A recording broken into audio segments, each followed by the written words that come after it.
மார்கழி 26 பிரம்ம முகூர்த்த பூஜை சிறப்பாக நல்லபடியாக முடிச்சாச்சு. கோலமும் ரொம்ப சூப்பராக போட்டாச்சு. நீங்கள் மார்கழி இந்த மாதத்தில் நான் நிறைய விஷயங்கள் உங்ககிட்ட பகிர்ந்துருக்கேன்.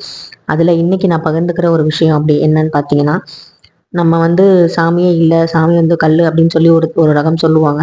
சரி, சாமி கும்பிடலன்னா என்ன ஆகும் அப்படின்னு பார்த்தீங்கன்னா, நம்மளுடைய உண்மையான முகத்தை நம்ம எங்கேயுமே வெளிப்படுத்த முடியாமல் போயிடும்.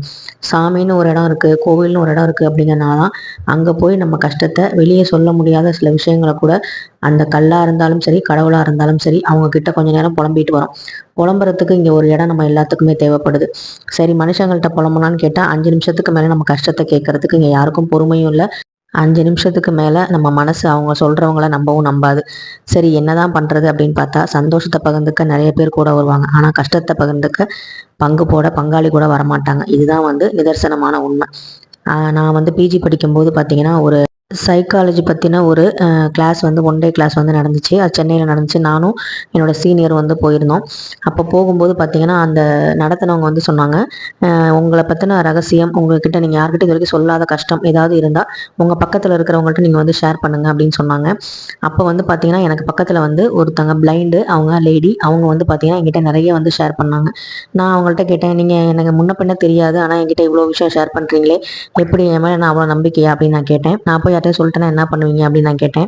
அதுக்கு அவங்க சொன்னாங்க, இந்த கிளாஸ் முடிஞ்சதுக்கப்புறம் நீங்கள் யாரோ நான் யாரோ, இதுக்கப்புறம் நான் உங்களை பார்க்கவும் போகிறதில்ல, பேசவும் போகிறதில்ல. அப்படியே பார்த்தாலும் அது ஞாபகத்தில் இருக்குமான்னு தெரியாது அப்படின்னு சொன்னாங்க. அப்போ தான் ஒரு உண்மை புரிஞ்சிச்சு.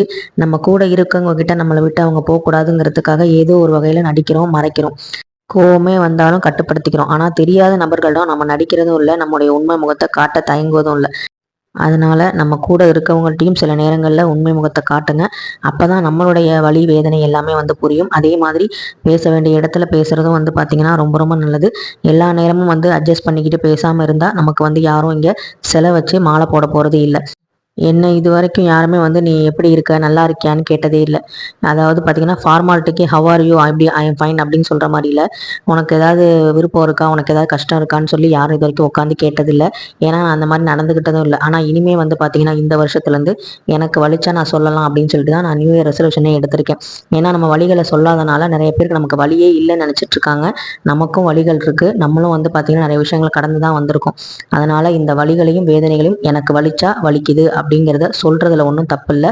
அது புரிஞ்சுக்கிறவங்க கூட இருக்கட்டும், புரியாதவங்க போயிட்டும், அதை பற்றி நம்ம கவலை இல்லை.